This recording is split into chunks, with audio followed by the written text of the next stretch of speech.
Hey guys, sorry for the wait. I've said I'm gonna do one video per week.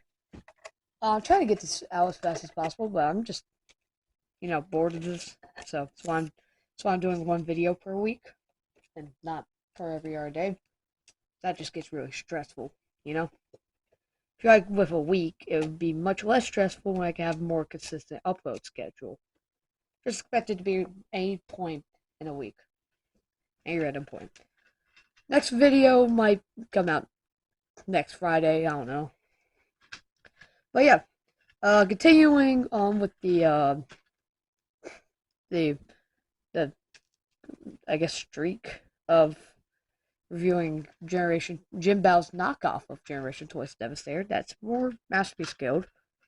We have Bonecrusher, who is sadly my least favorite of the group. Not because he's a bad figure. I like playing with him. It's just how his robot mode is, and how finicky the combined mode is. The way I do it. As you know, it's just finicky no matter what. Let's do static variances real quick though.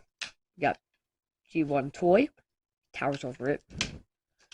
Ultra Magnus, and his buddy Scavenger. He is too complicated to transform on camera. I feel like transforming him would take the entire length of the thing. Now let me transform the G1 real quick, and then I will get. Let me transform the G1, then I can get to the other stuff.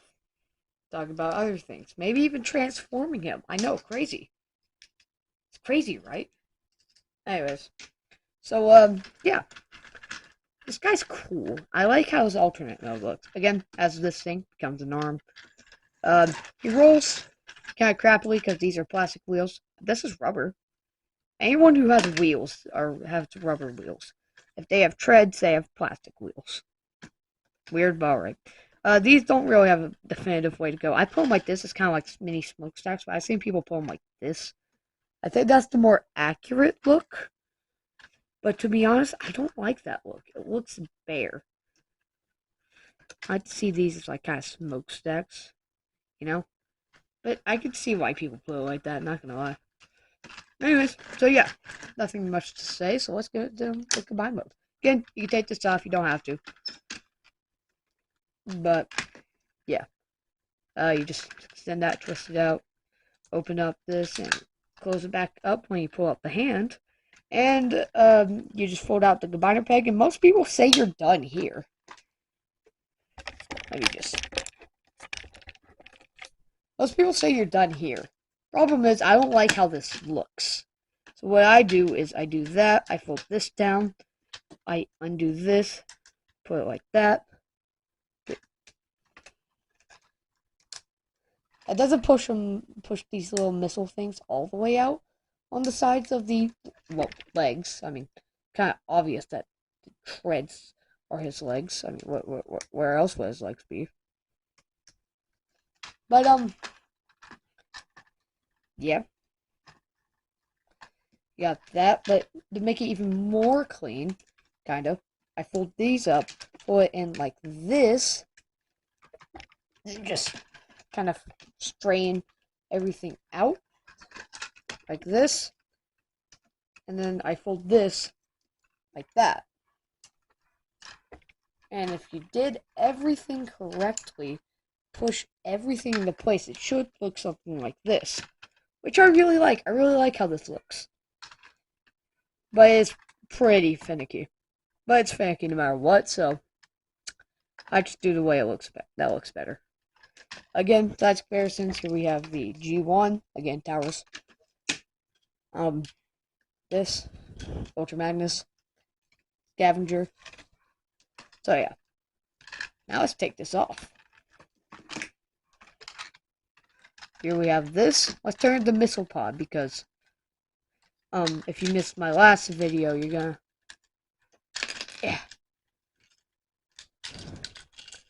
If you missed my last video, these things can be turned into missile pods. It's not in the instructions. I made it up myself. So if you're planning to get this guy and you like how this looks, well, you're welcome. The tutorial's in the first one, basically. Kind of. I don't know. I mean, it's basically in this one as well, if you just watched what I was doing. But I wasn't looking at the camera when that happened, so I'm not sure if it was caught on camera or not. Anyways, so now we have this hunk of junk. So let's... Oh, and also, something I've learned. I'm not sure if I said this in the last video, but that extends out like that. And then, of course, that's on a friction joint like this. And then it's a ratchet joint. That's really loud. Let's go into robot mode. Open this up. You split the legs. The gun falls out. Let's just transform that real quick. Extend this. If you hear a dog barking in the background, it's a dog. And gun. Boom.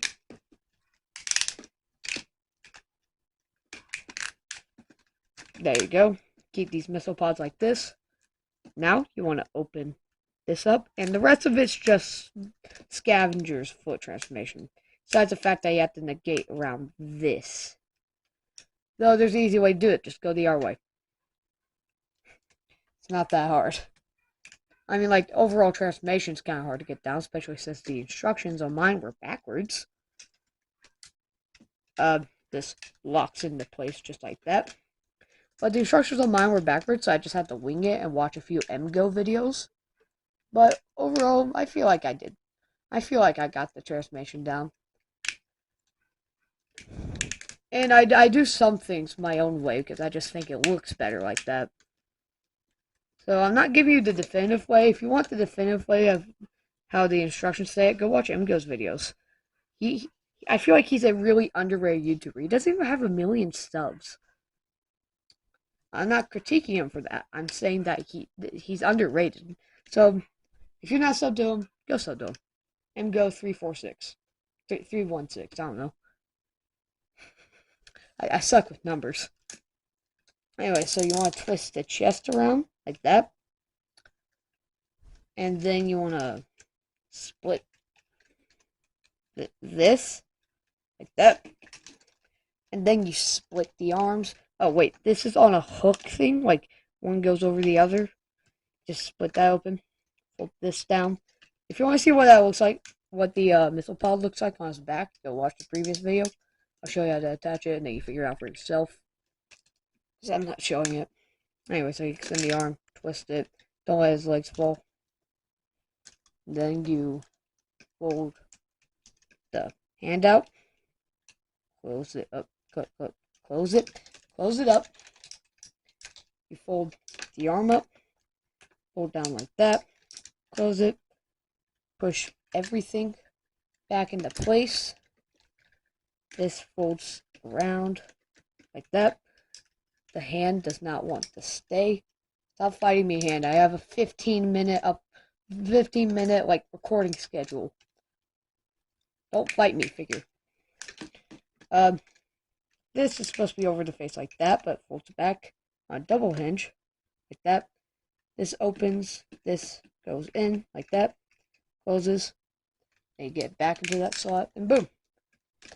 I'm going to do the arm real quick, because that's really hard to do from full arm length distance away, you know? But yeah. It's much easier to do when you just have it like right next to you. Why does this chest not want to stay in place? What did I do wrong, chest? What did I do wrong?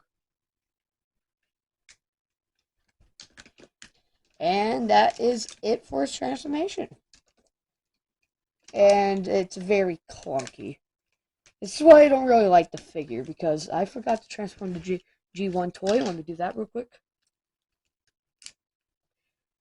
It's frustrating because this G1 toy figure is one of the more complicated of the Devastator lineup. Like, this is him normally. Bulldozer part on chest, treads for legs, and a mouth and a big visor. And he's mostly green. Now this one's yellow because it's the Tonka version, but still. Mostly green with purple hands. This, barely noticeable. Like, yes, his legs are green, but the treads are black, but then again, that's realistic.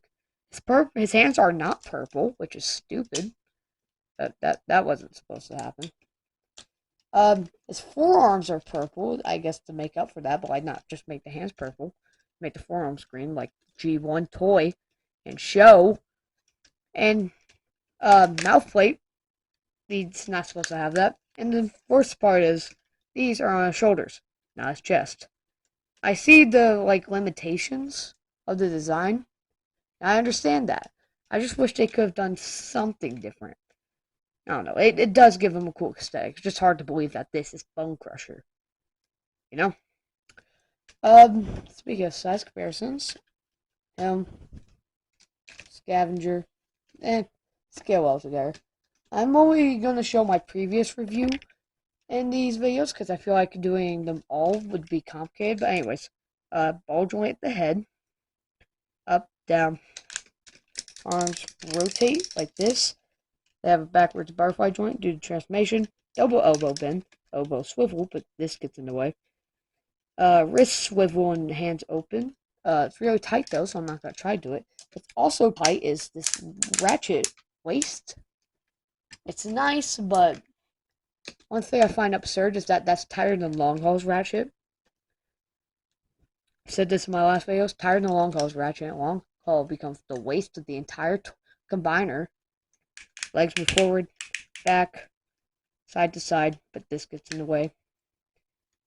Knees bend, out, ankle swivel, this bends, this tilts, and it slides. This foot is absurdly tight. I don't know what makes it so tight. It just is. There's no way, to my knowledge, to get into it, get into the foot, so just have to stick like that, I guess. But yeah. He also hold his gun. Again, not the best grip, because there's no locking mechanism, just like all of them. The only thing in this set that has a locking mechanism in the hand is Devastator himself, and he still doesn't have a good grip. Your Game Up Generation toy. But yeah. He also has light piping. You can't see that. It's really hard to see, but he has it. And with that said, that's pretty much all there is to say. Pod. Arm. I don't know. It's pretty much all there is to say. Do I recommend them? Not on its own. But as the complete the Devastator, yes, 100%, you're gonna need them. Unless you want Devastator to be missing an arm. But yeah. All that said, nice. Next week I will be reviewing Hook, and it's gonna be a long haul, then Mixmaster, then Scrapper. All of them are pretty true to their designs, except long haul. Mixmaster. For some reason, all of them have mouth plates and visors, except Hook. Hook has a mouth. He's the only one with a mouth. Then again, Mixmaster and this guy also had mouths. That doesn't make sense. That doesn't make sense. Anyways, see you next week. Snack out. Wait, not gonna ask for anything because I'm a nice person. I don't force anyone to do it. I mean, I forced that one friend to get in a closet and I held him at gunpoint, but that's not my point. My point is, I'd just have a good day, I guess. I have nothing else to say. Anyways, with all that said, snack out.